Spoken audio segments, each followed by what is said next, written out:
गणेशाय नमः। श्री सरस्वते नमः। श्री सद्गुरु रामचंद्राय नमः। श्री गुरुभ्यो नमः।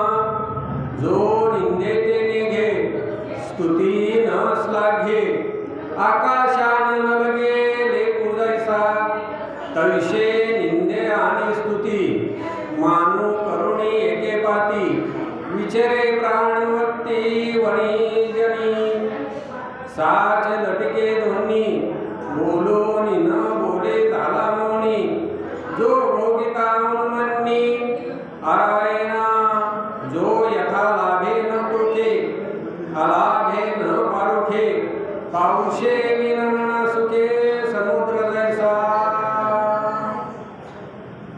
नमो विठ्ठला राजया पांडुरंगा, नमो रुक्मिणी माऊली ज्ञानगंगा, नमो पुंडलिका, नमो चंद्रभागा, नमस्कार माझा रुक्मिणी पांडुरंगा।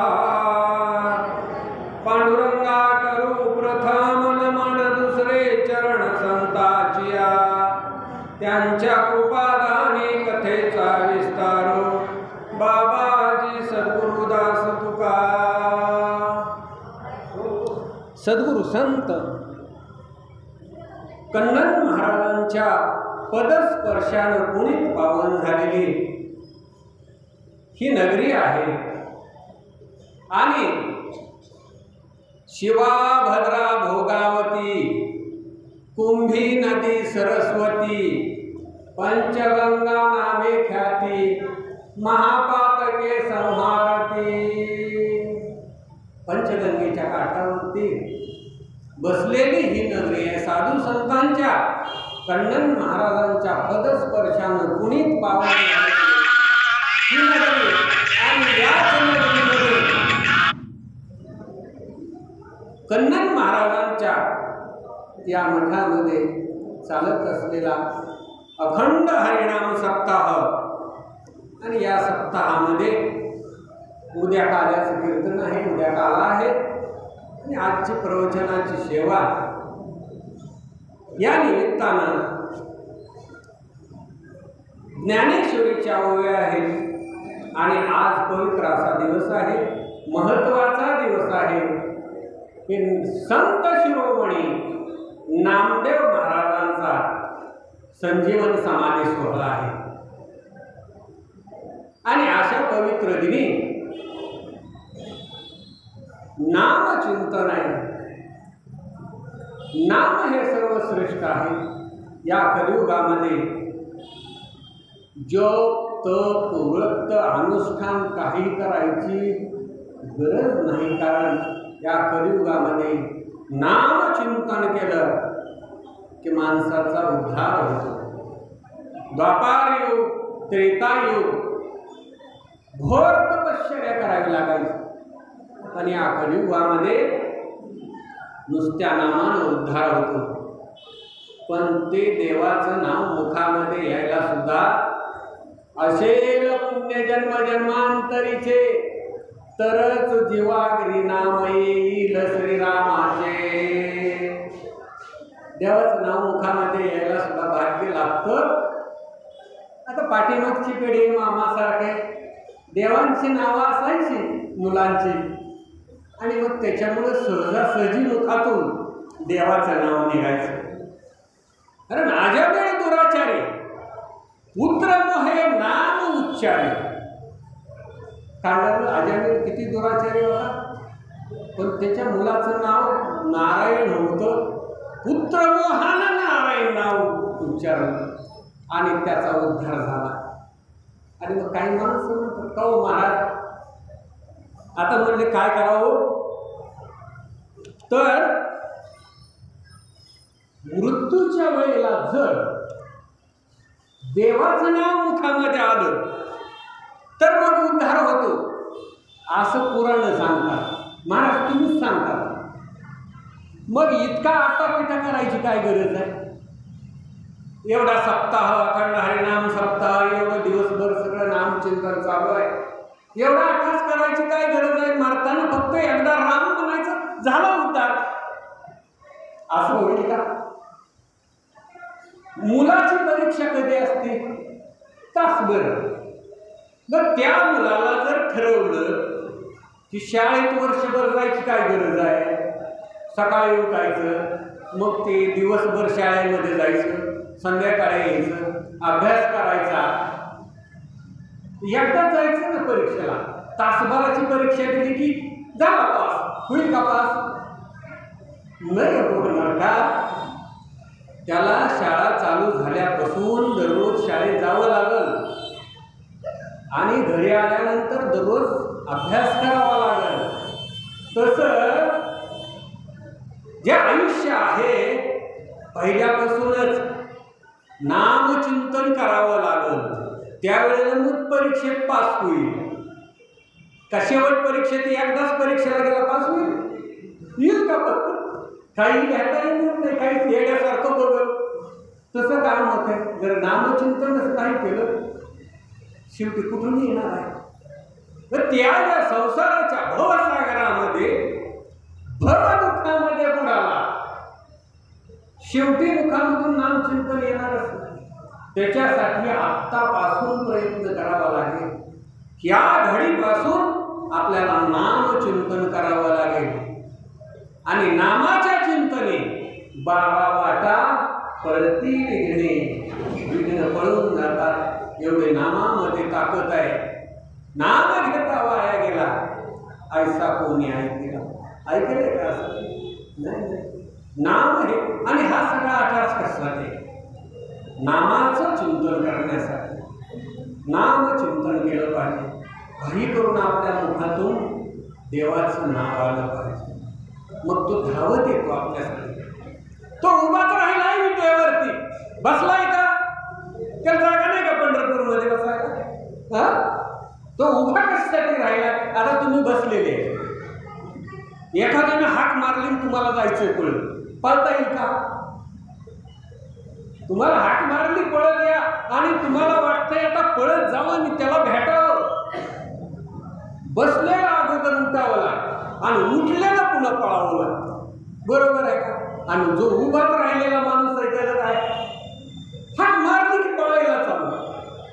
तो विटेवरती कमरेवरती हात देऊन नासावरी दृष्टी ठेवून उभा कशासाठी राहिला?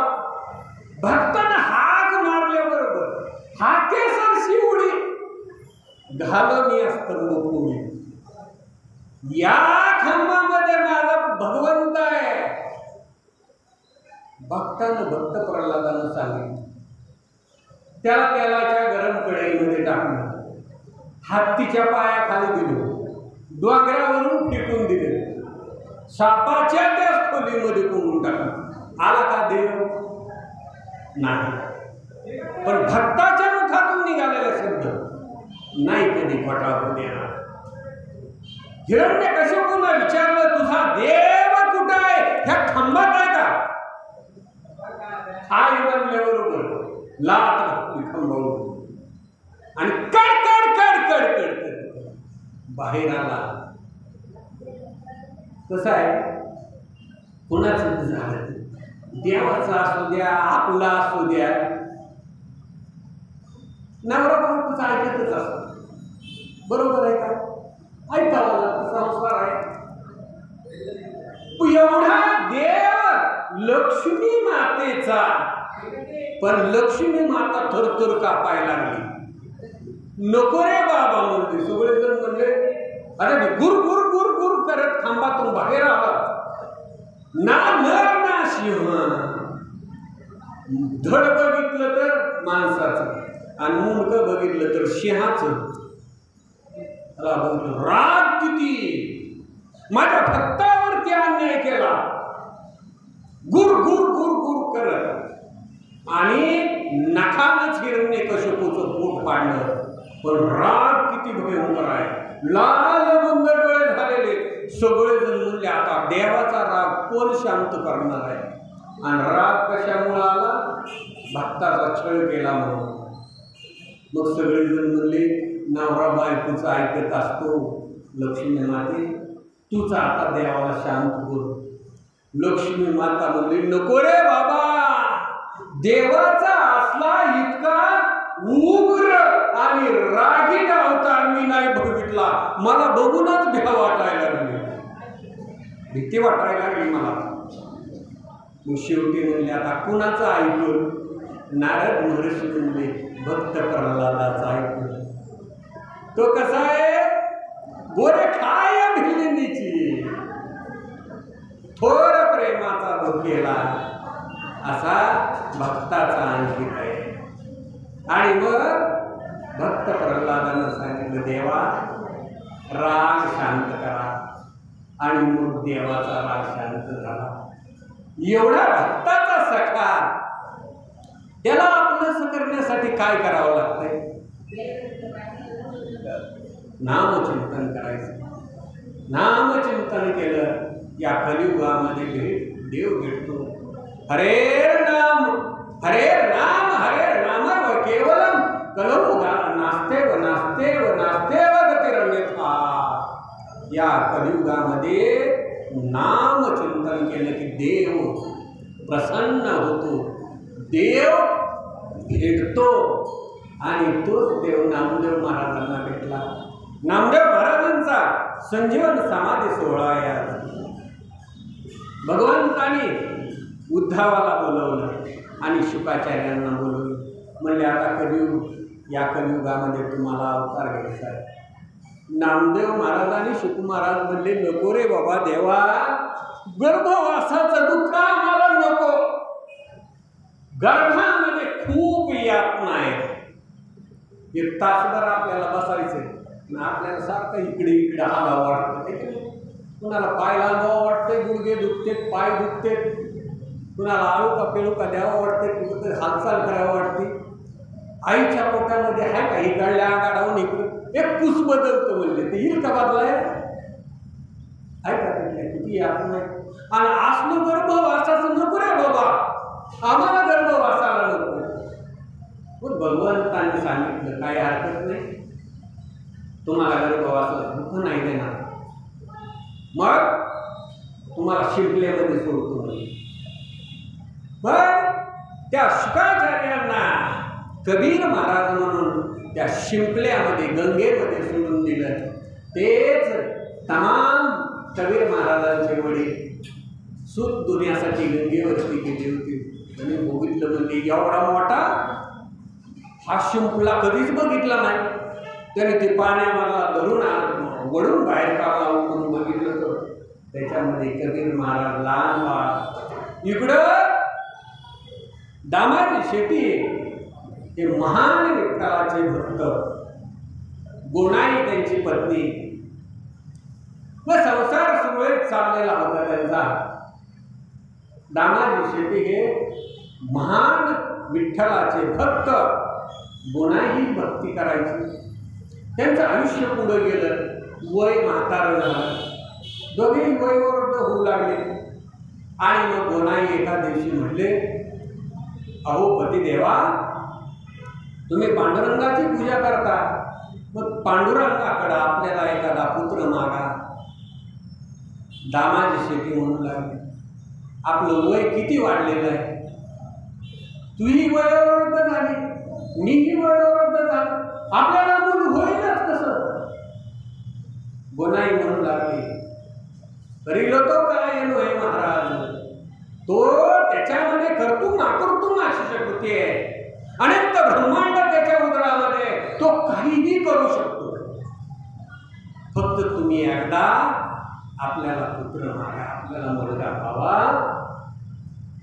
दामाजी शेट्टींनी सांगितलं गोनाई काही हरकत नाही.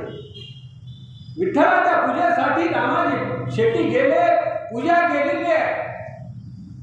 दुधाचा अभिषेक केला, दह्याचा अभिषेक केला, स्वच्छ धुवून काढलं, गोपीचंदाचा टिळा नेसवला आणि वस्त्र परिधान केले. पांडुरंगाला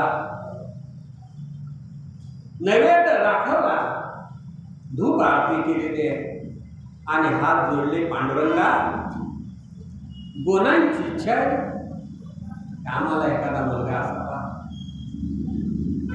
मग दामाजी शेट्टी घरी आले. तो दिवस गेला. दिवस गेल्याच्या नंतर रात्री दामाजी शेटी झोपले. झोपल्यानंतर त्यांना स्वप्न पडलं. स्वतः पांडुरंग परमात्मा दामाजी शेटीच्या स्वप्नामध्ये गेल्याने सांगितलं, तुझ्या मागणीप्रमाणे तुला मुलगा प्राप्त होईल. त्याच्यासाठी तू चंद्रभागेमध्ये उद्या सकाळी स्नानाला गेल्यानंतर तुला एक शिंपला आलेला दिसेल. तो शिंपला उघड, त्याच्यामध्ये बाळ असेल ते तुझं असेल. आणि मग दुसऱ्या दिवशी जाग आली. दचकून दामाजी शेटी उठून बसले. गोनाईला उठवले. गोनाई गोनाई, अरे मला स्वप्न पडलं. पांडुरंग परमात्मा स्वप्नामध्ये आला आणि पांडुरंग परमात्म्यानं सांगितले की तुला उद्या पुत्र प्राप्ती होईल. तिलाही आनंद झाला. दामाजी शेटी चंद्रभागेचं स्नान करण्यासाठी चंद्रभागेवरती गेले. स्नान केलं. पाहिलं तर भला मोठा शिंपला वाहत येत असलेला दिसला. त्या शिंपल्याकडे दामाजी शेटी गेले. शिंपला बाहेर काढला, उचलून आणला. उघडून बघितलं तर आतमध्ये बाळ होतं. पांडुरंगा, कृपा केली रे भक्तावरती.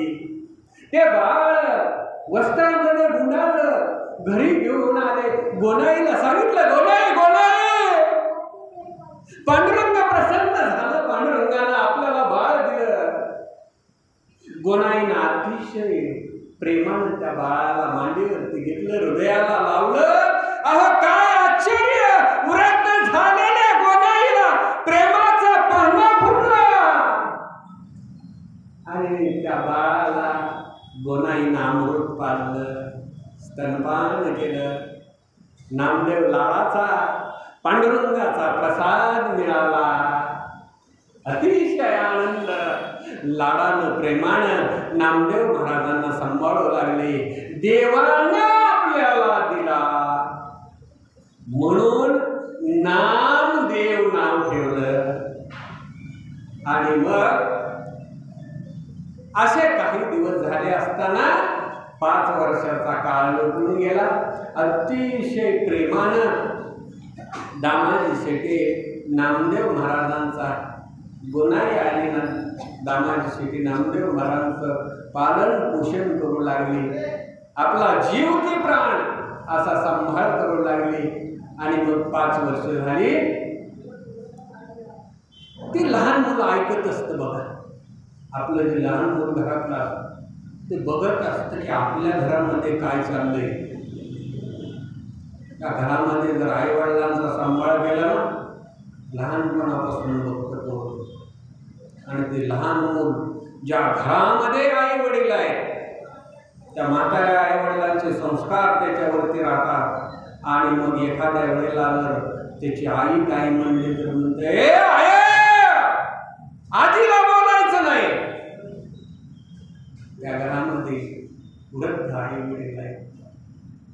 लहान मूल बघत असतात. तसा नामदेव महाराज दामाजी शेटेंना पाहत होते. दररोज पांडुरंगाच्या मंदिरामध्ये जायचं, पांडुरंगाची पूजा करायची, पांडुरंगाला नैवेद्य दाखवायचा आणि यायचं. मग दामाजी शेटी म्हणायची की पांडुरंगाला खाऊ घालून येतो. त्याचं ऐकलेलं. आणि दामाजी शेठी हे दामाजी पंत काही कामाच्या निमित्तानं बाहेर गेले. आणि त्यावेळेला गोनाईनं सांगितलं की नामदेव, आज तुझे वडील बाहेर गावी गेलेले, तर आज तू मंदिरामध्ये जा आणि पांडुरंगाला नैवेद्य खाऊ घालून ये. नामदेव महाराजांनी ते पात्र घेतलं, मंदिरामध्ये गेले. 5 वर्षाचं मुलं आहे.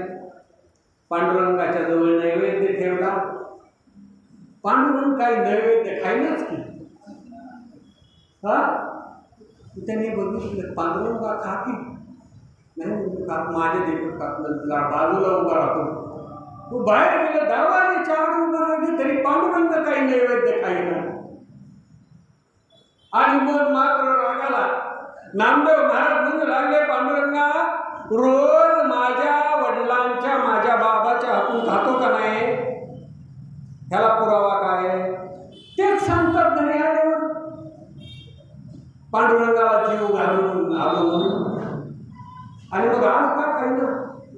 तू जर नाही खाल्लं, मी घरी गेल्यानंतर माझे बाबा कावतील ना, मला रागावतील ना. हा, तू पांडुरंगाला जीव का घातला नाही? तू विठ्ठलाला जीव न घालता चाला का म्हणून माझ्यावरती रागावतील. आता तुला खावा लागेल नाही. जर नाही खाल्ला तुझ्याबरोबर धडकच घेतो, जीव घेतो. ते नामदेव महाराज उद्धवाचा होता, पांडुरंगाचा सखा. पांडुरंगानं नैवेद्य घेतला, खाल्ला, भोजन केलं. नामदेव महाराज घरी आले आणि घरी आल्यानंतर कोणाही नाही विचारलं, नामदेवा नैवेद्य कुठं आहे? आपण काय करतो? नैवेद्य दाखवतो. कोणाही विचारलं नैवेद्य कुठं आहे? नामदेव महाराज म्हणले, खाल्ला देवाला. खोटं बोलू नको म्हणले, भूक लागली असली आणि खाल्ला असला तर खरं सांग, खोटं बोलू नये. नाही मला देव जेवला, देवानं नैवेद्य खाल्ला. गोनाईनं दामाजी शेटी आले, दामाजी पंतांना सांगितलं की नामदेव सांगतो की देव जेवला, देवानं नैवेद्य खाल्ला. होय नामदेव, खरं आहे का हे? नामदेव महाराजांनी सांगितलं खरं आहे. आणि मग दुसऱ्या दिवशी नैवेद्य तयार केला. नामदेव महाराजांना बरोबर घेतलं. दामाजी शेटी विठ्ठलाच्या समोर आले, पूजा केली, नैवेद्य ठेवला आणि सांगितलं खाऊ घाल देवाला. कशी परीक्षा आहे बघा. नामदेव महाराज म्हणू लागले विठ्ठला खा आता, पांडुरंगा जेवण कर. तू जर आज नैवेद्य नाही खाल्ला तर मी खोटं बोलतो असं होईल. त्याच्यामुळं तुला नैवेद्य खावा लागेल. आणि मग पांडुरंगानं सांगितलं मला पण भूक लागली, भक्ताचं प्रेम एवढं आहे, त्या भक्ताच्या भक्तीसाठी भुकेलेलो आहे मी, पण तुझ्या वडिलाच्या दामाजी शेतीच्या समोर नाही खाणार. खाईन तर तुझ्या समोर खाईन, पण तुझे वडील आज तुझ्याबरोबर आहेत. आता त्यांना सांगितलं नाही खावंच लागेल, नाहीतर मी खोटा होईल. घरी आई आणि वडील काय म्हणतील की देवाला खाऊ घातला म्हणून हेच खाल्ला, आ येईल माझ्यावरती. मग पांडुरंग परमात्मा त्यावेळेला जेवण केलं, त्यांनी नैवेद्य खाल्ला. आणि मग दामाजी शेट्टींना कळालं की हा महान असा भगवत भक्त आहे. आणि मग अशा पद्धतीनं काही दिवस गेल्याच्या नंतर पूर्वीच्या काळामध्ये लहानपणीच लग्न करायची सवय होती. काय काय तुमच्या अगोदरच्या काळामध्ये, तुमच्या अशा थोड्या आधीच्या काळामध्ये तर ती पाळण्यालाच बारशिंग बांधायची, अशी पद्धत होती. मग या नामदेव महाराजांचं लहानपणीच लग्न केलं. राजाई बरोबर लग्न झालं. पण राजाई बरोबर लग्न झालं, नामदेव महाराजांचं काय परपंचात मनच बोलते ना, मनच लागे ना. काय सांगितलं की जो निंदेते नाही, निंदास्तुती ही देवांनी काही आवडत नाही, म्हणजे त्याला काही शोभाशोभत नाही. कुणी निंदा केली काय, कुणी स्तुती केली काय. राजा रंग सारखाच, श्रीमंत गरीब सारखाच, सज्जन दुर्जन सारखा, संतांच्या जवळ सगळे समान. आणि नामदेव महाराजांचं काही संसारामध्ये मन लागे ना. कोणाही म्हणू लागले नामदेवा अरे बाबा काहीतरी काम कर, काहीतरी धंदा कर, नुसतं विठ्ठल विठ्ठल विठ्ठल विठ्ठल भजन करतोय. आणि मग दामाजी शेट्टी एकदा गावाला गेली. मग एक गिराईक आलं आणि त्या गिराईकाला काही पैसे उसने दिले, ते कर्ज दिलं. मग कर्ज दिल्याच्या नंतर त्यानं सांगितलं की नामदेवा बोले अगोदर काहीतरी तारण ठेवायचे बघा, मग काहीतरी तुमच्या घरातली वस्तू ठेवा, काहीतरी ठेवा, असं जुनी पद्धत होती. आणि मग ते पैसे द्यायचे, ते पैसे मग व्याजासहित दिले माघारी, मग ते आपली वस्तू त्याला परत दिली जायची. मग तारण ठेवलं जायचं. मग नामदेव महाराजांच्याकडे एक जण आला, म्हणला नामदेवा मला काही कर्ज पाहिजे, पैसा पाहिजे, तारण काय देणार? तर महाराजांना सगळं कळत असतं बरं का, पण काही लोकांना वाटतं की काय ते पांढरे कपडे, इंगण, बोळ आहे, बोळसर आहे, असं महाराजांना कळत असतं. नुसत्या चेहऱ्याच्या हावभावावर सुद्धा कळतं की कोणाच्या मनामध्ये काय चालतं. पण काहींना वाटतं हे त्याला मी सहज पचवेल. मग त्याने सांगितलं, नामदेवा तुझ्याकडे मी एवढा भला मोठा दगड गहाण ठेवीन, गहाण तुझं पैसे आणून देतो आणि हा माझा दगड माझा मी घेऊन जातो. मग दामाजी शेती परत आले. नामदेव महाराजांनी सांगितलं आमका माणूस आलेला होता, त्याला मी पैसे दिले. ते म्हणले त्याच्या बदल्यामध्ये गहाण म्हणून काय ठेवलं? चला दाखवतो म्हणून. नेलो खोलीमध्ये भला मोठा दगड. अरे नामदेवा दगड पैसे देणार आहे का? आणि तो जो माणूस गेलाय तो पैसे देऊन दगड न्यायला येईल का? येईल का तुम्ही? नामदेव महाराजांनी सांगितलं आत्ता देतो म्हणले पैसे. आणि त्या दगडाला लुटीत न्यायला सुरुवात केली बाहेर. दोंड्या माझं पैसे दे, दोंड्या माझं पैसे दे. आणि जेव्हा उमऱ्याच्या बाहेर भला मोठा दगड काढला, काय आश्चर्य, सगळा दगडच सोन्याचा झाला. सगळे लोक बघायला पळाले. आणि मग राजाला वाटायला बरं झालं, सोन्याचा दगड. कसं सोनं आहे आता? सोन्याचा जर दगड मिळाला तर काय होईल? भला मोठा दगड सोन्याचा, ₹1,00,000 तर आहे ना. आणि मग राजाला वाटायला बरं झालं, त्याचे तुकडे तुकडे करावे, घरात ठेवावे. 18-20 असलं दारिद्र्य, आपली गरिबी साठली. नामदेव महाराजांनी सांगितलं नाही चालायचं. त्या व्यक्तीनं किती पैसे नेलेलं होतं? तेवढंच सोनं काढून घे. त्या सोन्याच्या दगडाचे सगळे तुकडे केले आणि नामदेव महाराजांनी वाटून टाकले. आणि पुन्हा भजन चालू झालं. मग गोनाई म्हणू लागले, नामदेवा अरे बाबा काहीतरी काम धंदा कर. घरप्रपंच कसं चालायचं? आपल्याला काम करावं लागते. कितीही पैसा कमवला आपल्याला बरोबर नेता येते का? नाही, काहीच नाही. काहीच बरोबर जात नाही. पण जगण्यासाठी करावं लागते का नाही? काम नाही काम केलं कसं चालत? कसा प्रपंच चालत? घर कसं भागवायचं? त्याच्यासाठी काम तर करावं लागेल का नाही? मग काम काहीतरी काम कर. नामदेव महाराज म्हणू लागले, ही काय संसाराची पीडा माझ्या मागे लागते. जातो म्हणजे पांडुरंगाच्या मंदिरामध्ये बसतो. नामदेव महाराज गेले, विठ्ठला काय बाबू मला या संसाराच्या मध्ये पाडायला लागला? असल्या संसार चक्रामध्ये नको नको नको, तुझं भजन बघ. नामदेव महाराज बसले. गोनाईने विचारलं, हे राजाई नामदेव कुठं आहे? राजाई म्हणजे गेले मंदिरामध्ये. ताड ताड ताड ताड करत रागाच्या भरामध्ये गोनाई आणि पांडुरंगाला येडवाकडे बोलायला लागली. काळ्या, अरे तुझ्यामुळं माझं पोरगा बिघडलं, माझ्या संसारामध्ये 18-20 दारिद्र्य आलं. पांडुरंग म्हणले, राजाई तू काय येडवाकडे बोलली? तुझा नामदेव घ्यायचाय का? गोनाई म्हणली, माझ्या हवाली कर. पुन्हा त्याला येड लावायचं नाही, पुन्हा त्याला बोलवायचं नाही, तुझ्या भक्तीमध्ये गुंतवून टाकायचं नाही.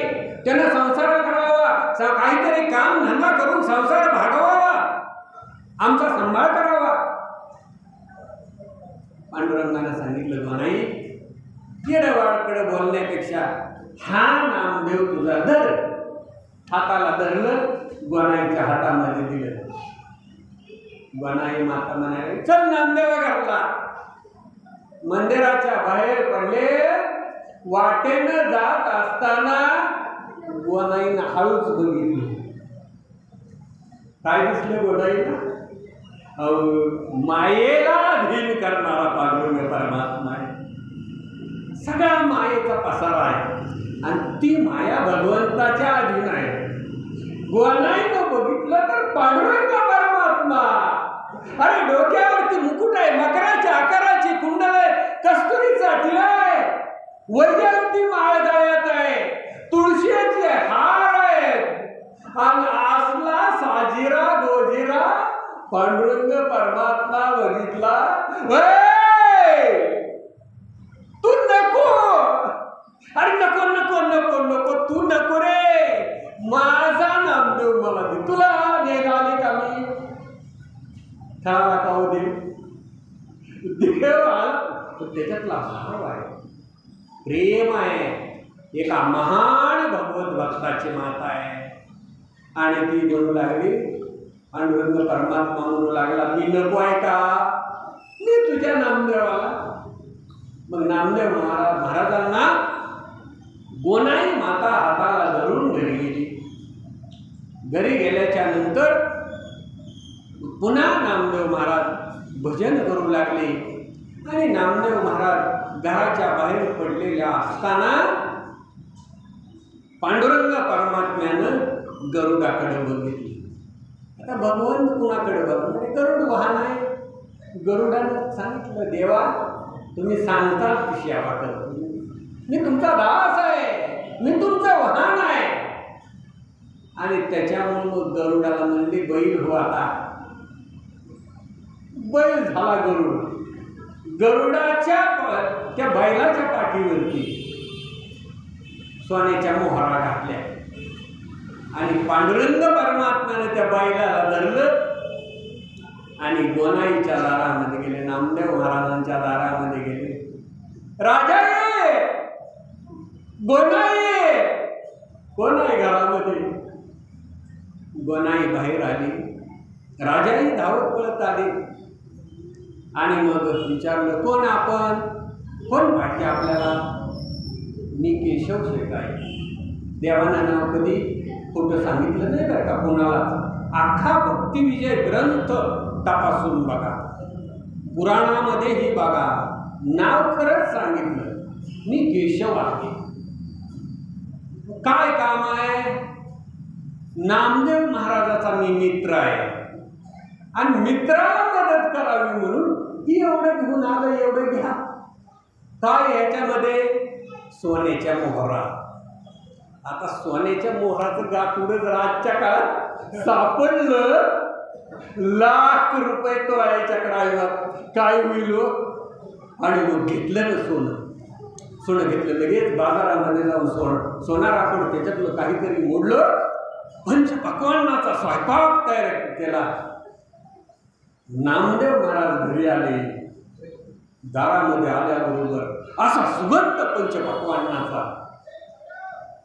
नामदेव महाराजांनी विचार केला, एवढा सुगंध घरामध्ये आला?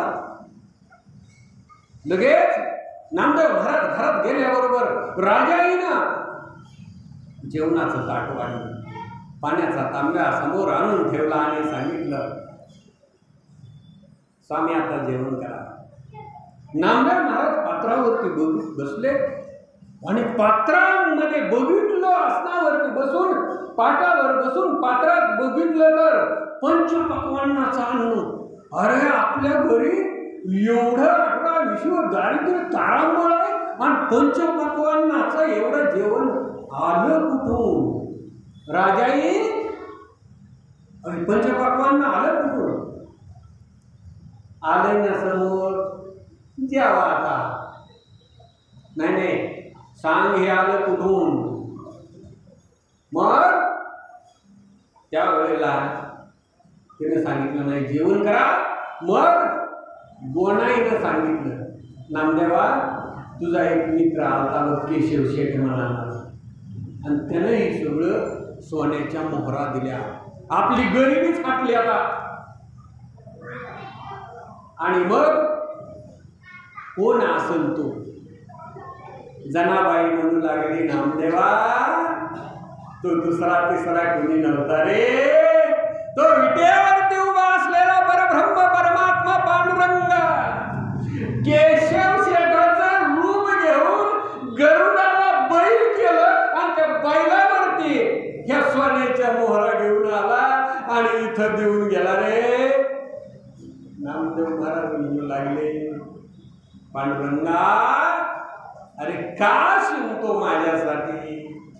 नामदेव महाराजांनी त्या मोहराचं गाठोडं घेतलं, बाहेर निघाले आणि साऱ्या पंढरपुरामध्ये वाटून टाकलं. असे नामदेव महाराज. या नामदेव महाराजांना माऊली ज्ञानेश्वर महाराज पंढरपुरामध्ये आले आणि सांगितलं, पांडुरंगा मला तीर्थयात्रेला जायचंय, पण तुमच्या या नामदेवाला मला बरोबर न्यायचं. काही धस्त केलं. पांडुरंग परमात्मा म्हणू लागलेले, अरे माझा लडेवाळ, माझा भक्त, लाडका भक्त या नामदेवाला नको रे नेऊ. लहानपणापासून माझ्यापासून दूर गेलेलं नाही. नामदेवा अरे जो ज्ञानाचा सागर आहे, जो महाविष्णूचा अवतार आहे, स्वतः परब्रह्म स्वरूप आहे, तो ज्ञानेश्वर म्हणतोय तुला बरोबर न्यायचंय, तीर्थयात्रा करायची. अहम ब्रह्मास्मी असा माऊली. आणि तेच ज्ञानेश्वर महाराज म्हणताय की नामदेव महाराजांच्या संगतीनं मला तीर्थयात्रा करायची. नामदेव महाराज म्हणू लागले, पांडुरंगा नको रे, तुझ्यापासून दुरावा मला सहन होत नाही. ती गोष्ट माझ्या मनात सुद्धा येत नाही.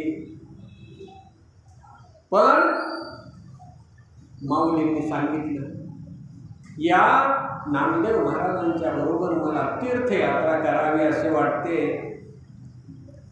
मग काय करतो नामदेवा. नामदेव महाराज तयार झाले, पण पांडुरंग परमात्म्यानं सांगितलं, माऊली हा लहान आहे, बाळ आहे, या नामदेवाची काळजी घ्या बरं का.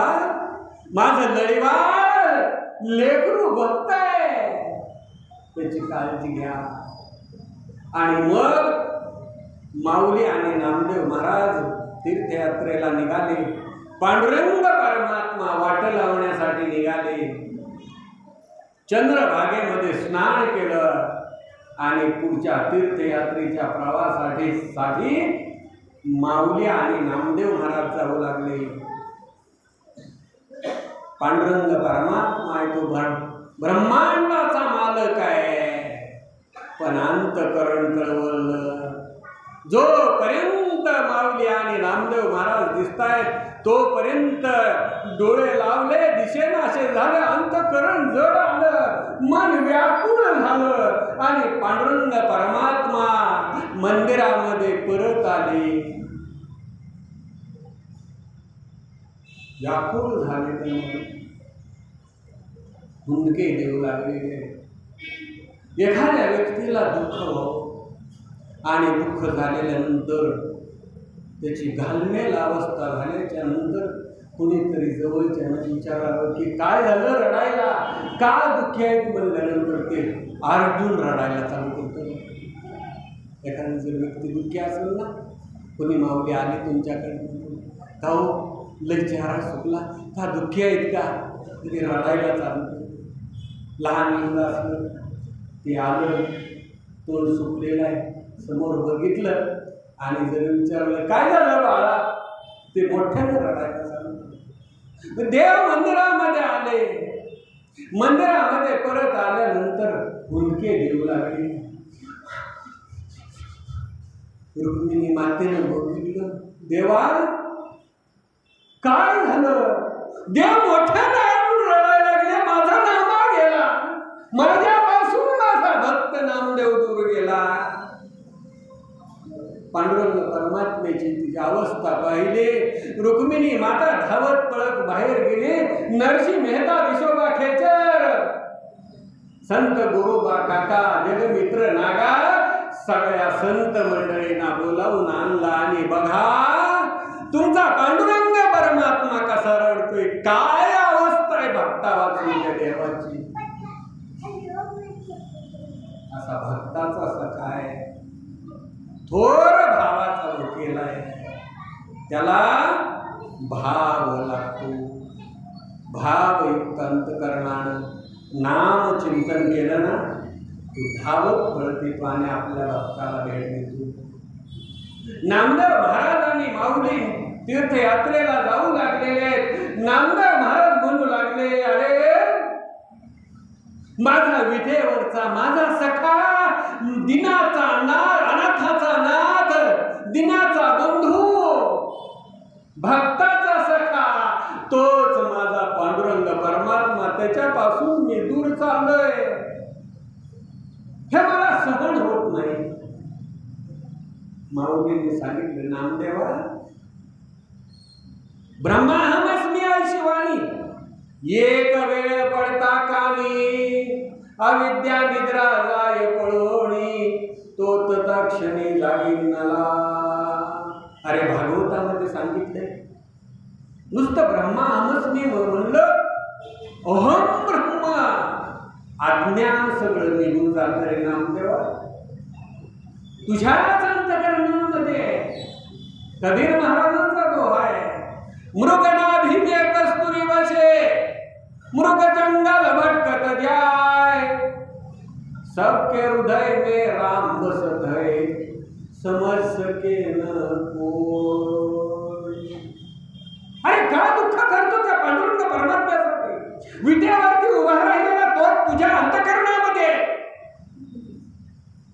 बर डोकावून बघ, तुझ्याच अंतकरणात आहे, तुझ्याच आहे, तुझ्या आहे तुझं काशी, परी वेळा जागा चुकलाशी.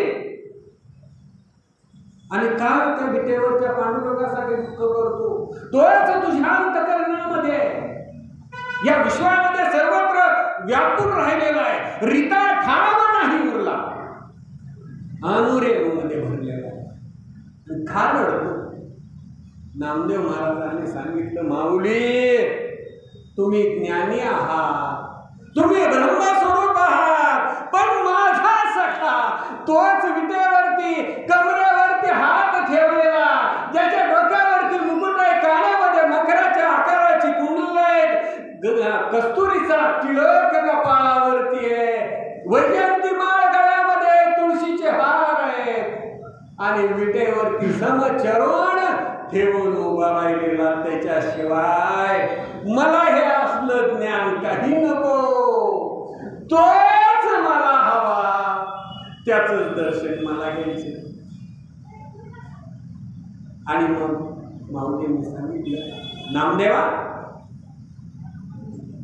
संतांचं ब्रीद आहे, जे अनुभव आला तो जगाला देतात. आणि मग पांडुरंग परमात्मा हा कसा आहे सांग बरं, तुझा अनुभव सांग बरं काय. मग नामदेव महाराजांनी सांगितलं, अविद्या, ती अविद्या सोडून, कपट बुद्धी सोडून, अहंकार सोडून जो त्याचं नाम चिंतन करतो त्याला तो भेट देतो. मग माऊलींनी सांगितलं, हेच जगाच्या कल्याणासाठी मला सुद्धा ऐकायचं होतं. आणि माऊलींनी नामदेव महाराजांना उपदेश केला. नामदेव महाराजांनी माऊली राजस्थान, पंजाब तिथं संप्रदायाची पताका फडकवली. एके ठिकाणी गेले, उन्हाळ्याचा दिवस होता, वैशाख महिना, ऊन रण रण रण करत होतं. आणि मग त्या रण त्या उन्हामध्ये विहिरीच्या कडेला गेले, विहिरीच्या बुडाला पाणी होतं. नामदेव महाराज म्हणले, माऊली तहान लागली. माऊलीने सांगितलं, थांब म्हणले, पाणी पिऊन येतो. माऊलीने सूक्ष्म रूप धारण केलं, खाली गेले, पाणी पिऊन आले आणि सांगितलं, नामदेवा मी सूक्ष्म रूपानं खाली गेलो, पाणी पिऊन आला, आता तू कसं पाणी पितो? तुला मी तहान लागली? मी सूक्ष्म रूपाने खाली गेलो, पाणी पिऊन आलो, तुला सूक्ष्म रूप धरता येईल का? विहिरीच्या बुडाला जाशील का? पाणी पिऊन येशील का? नामदेव महाराजांनी सांगितलं त्याची काहीच गरज नाही, आवश्यकता नाही. हात जोडले, पांडुरंगा विठ्ठला धाव, भक्ताच्या वरती कृपा कर.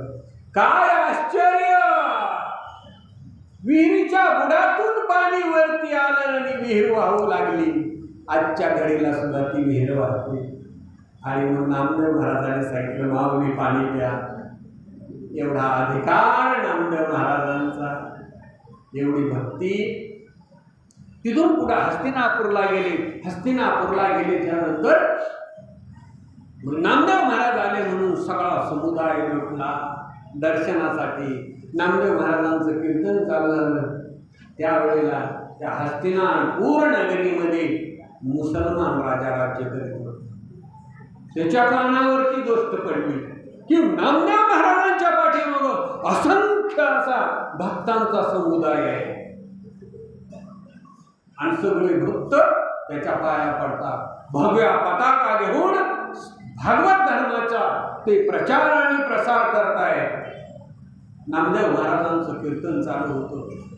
तो राजा रागाच्या भरामध्ये आलेला आहे, सैन्य बरोबर आहे.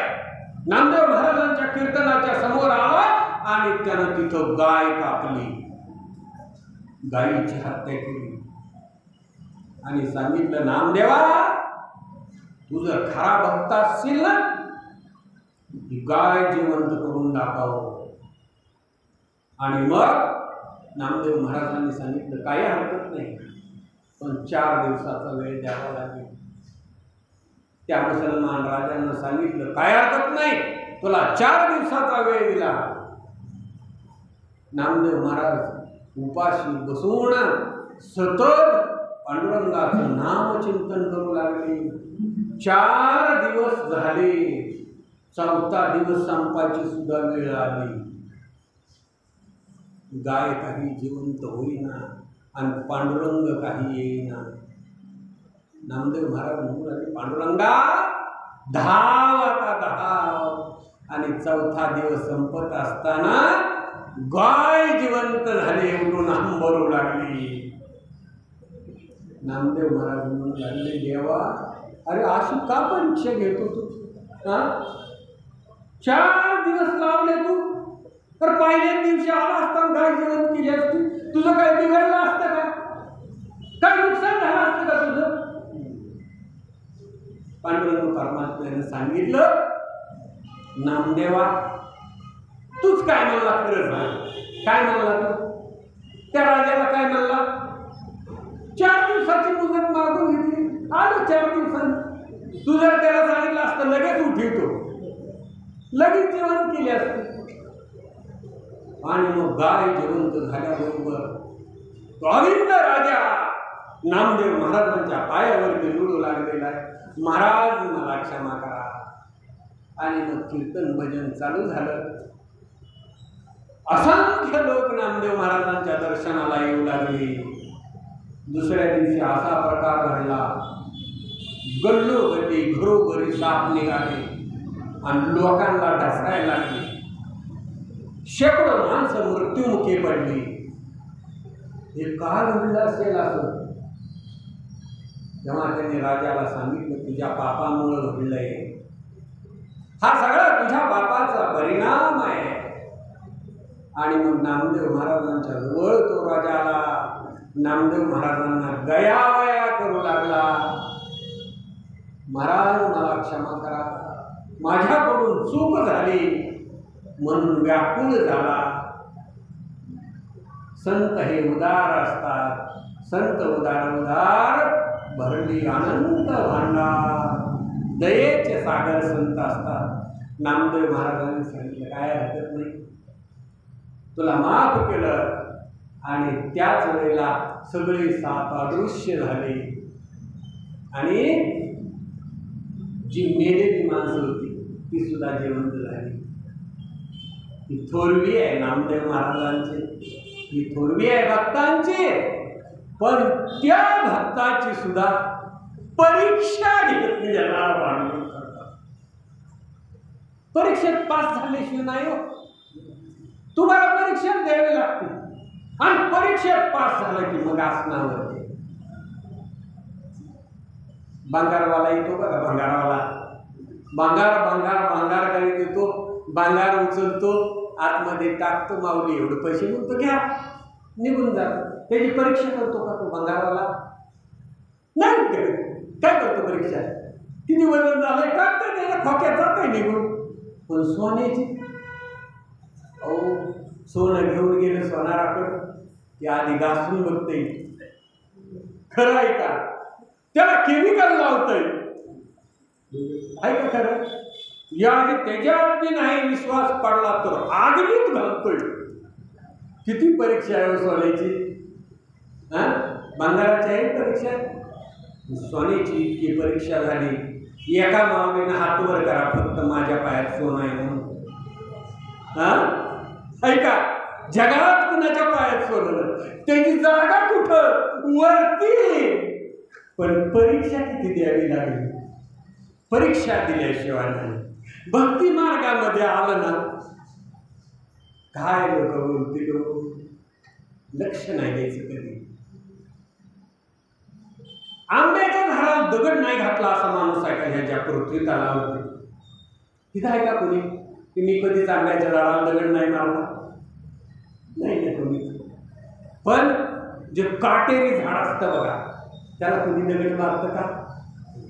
नाही. मग जिथं भक्त आहे तिथं परीक्षा होणार आहे. आणि मग नामदेव महाराजांना एका दिवशी पांडुरंग परमात्म्यानं सांगितलं, अरे नामदेवा, भूक लागलेली म्हणजे चल जेवण करू.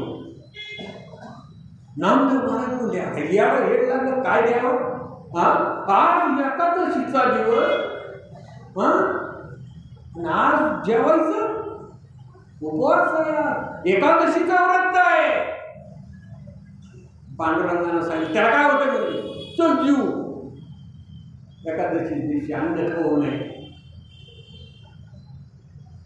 मग नामदेव महाराजांना सांगितलं, काय नाही, आज एकादशी आहे, एकादशीचं व्रत आहे. पांडुरंग परमात्म्यानं सांगितलं, नामदेवा हे बघ, लय मोठ्या पाना सांगू नको, रुक्मांगद राजानेच एकादश करू जा आणि अंबरीश राजानेच एकादश करू जा. उगा तू आज म्हणशील तुला भूक लागली की काय, एकादशी आहे, जामून नाही तर खायचं काय? नाही, आज एकादशी आहे म्हणलं होतं, पण अशी तुझी गत होईल. पांडुरंग परमात्म्याला नामदेवाने सांगितलं, जीव गेला तरी चालेल, पण एकादशी दिवशी अन्न खाणार नाही. म्हणते. मग काही दिवस गेले, विसर पडू दिला, आणि विसर पडू दिल्याच्या नंतर एकादशीचा दिवस आला. विटेवरचा मालक पांडुरंग परमात्मा परब्रह्म परमात्म्यानं वृद्ध ब्राह्मणाचं रूप घेतलं आणि गेलं नामदेव महाराजांच्या दारात. नामदेवा, अरे माझं वय झालं रे, चालता येईना, काठी हातामध्ये आहे, माझं मान हवाय लागली, मला काहीतरी अन्न दे, मला भूक लागलेली आहे. नामदेव महाराज बाहेर आले, देव बाप्पा आज एकादशी आहे, फराळीचा देऊ का? नको रे, मला सहन होत नाही, वय झालेलं आहे, मला काठी सुद्धा धरवत नाही, मला अन्न दे. नामदेव महाराजांनी सांगितलं, नाही, आज अन्न नाही देणार, फराळीचं मिळेल, तुम्हाला काय हवं ते फराळीचं देतो. आता ठीक आहे, आपलं इथलं इचलकरंजीतला का पंढरपूरला बामण कुठला होता? विटेवरचा. ती काय साधा बामण होता का? आणि ती काय म्हणताय का काय ऐकत आहे? म्हणलं, नामदेवा, मला अंदाज खायचा आहे, मला भाकरीच खायची, तू जर भाकरी नाही दिली, आता माझं जीवन जातंय बघ, आता मरतोय मी, राहत नाही. जीव व्याकुळ झाला, आता रे बाबा, दे दे दे दे, अन्न दे, अन्न मला. नामदेव महाराजांनी सांगितलं, तुमचा जीव गेला तरी चालेल, आज एकादशी आहे, अन्न देणार नाही.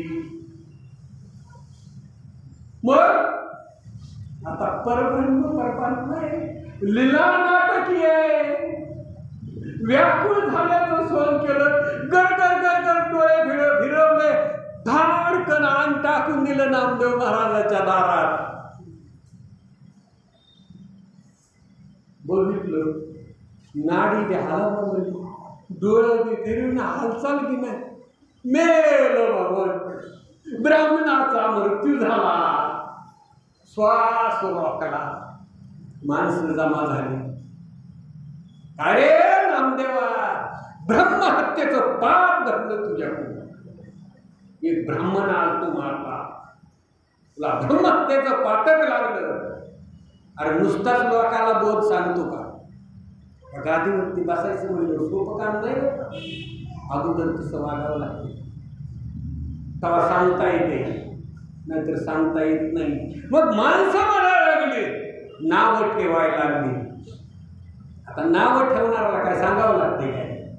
नामदेवा, आणि नुसताच कीर्तनात उभा राहून दुसऱ्याला बोध करतो का? नुसती प्रवचन करतो का?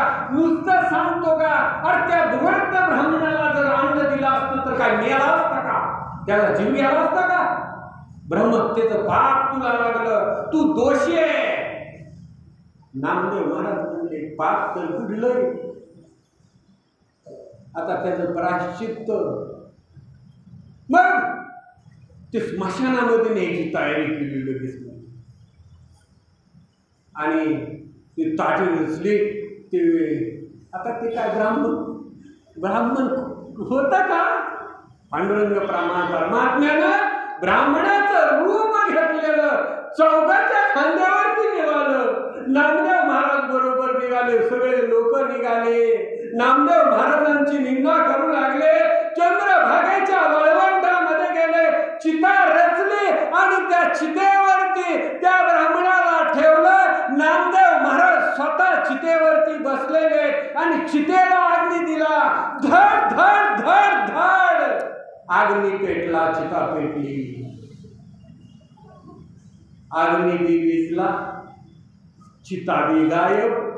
पांडुरंग परमात्मा उठून बसला. नामदेवा, पास झाला रे परीक्षेमध्ये, तुझी परीक्षा पाहिली. आणि मग सगळी लोक पळायला लागली. अरे आम्ही नामदेव महाराजाला ओळखली नाही, अरे आम्ही नामदेव महाराजाला ओळखली. पडा पाया, पडा पाया. कळत नाही, संत कळत नाही. आपल्या भूमीमध्ये संतांनी खूप त्रास सहन केला. त्या काळामध्ये संतांना नीट जगू दिलं नाही. आज लाखोचा समुदाय आणि पट्ट्यावधी लोक जे आहेत, पण त्या काळी खूप त्रास सहन केला. जगाच्या कल्याणा संताच्या विभूती, देह कष्टविधी परोपकारे.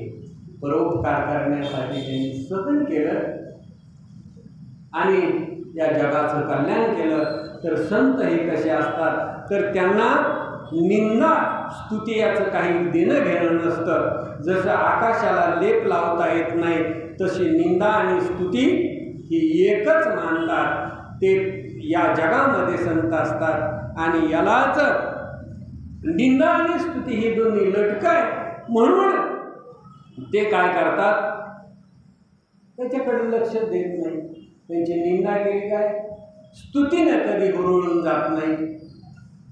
असे संत असतात आणि या संतांचा लाभ अलाभ याचा त्यांच्याकडे विचार नसतो. आणि असे संत या जगावरती कृपा करतात. ते स्वतः येतात, स्वतःच्याच मर्जीने जातात आणि या जगावरती कृपा करतात. भक्तीचा मार्ग वाढवतात. भक्ती करायची, देवसुद्धा आपलासा करायचा आहे ना, नाम चिंतन करायचं. त्याचं नाव आपल्या मुखातून निघालं पाहिजे. वेदशास्त्राचं सगळ्याचं सार आहे, नाम चिंतन केलं पाहिजे. आपल्या मुखातून जर नाव आलं, निश्चितपणानं आपला उद्धार होतो. म्हणून आवडतं त्याला ते. या कलियुगामध्ये नामचिंतन हेच सर्वश्रेष्ठ आहे. आणि हा सगळा जो अट्टास आहे तो नामाच्या प्रचारासाठी आहे, नामचिंतनाची गोडी लागण्यासाठी आहे. नामचिंतन केलं तर देह पवित्र होतो, नामचिंतन केलं तर वाणी पवित्र होते, नामचिंतन केलं तर आपलं घर पवित्र होतं. जिथं नामचिंतन होईल ती जागा पवित्रच होते. अशा पद्धतीनं या कन्नन महाराजांच्या पवित्र भूमीमध्ये काही बोलिलो बोबडे माय बाप म्या पुढे सलगी लाडे पुढे संती क्षमा करावी मजला काय वाणावा महिमा म्या तुमचा पुरुषोत्तमा सांडविले शेमा मजा हाती सद्गुरूंच्या कृपेनं जसं पांडुरंग परमात्म्यानं बुद्धी घातली जशी कन्नन महाराजांनी बुद्धी घातली त्या पद्धतीने वेळी घातली सेवा केली ही झालेली सेवा पांडुरंग परमात्म्याच्या चरणी कन्नन महाराजांच्या चरणी अर्पण करून कथेला पूर्ण विराम. कुंडलिक वरदे हरी विठ्ठल श्री ज्ञान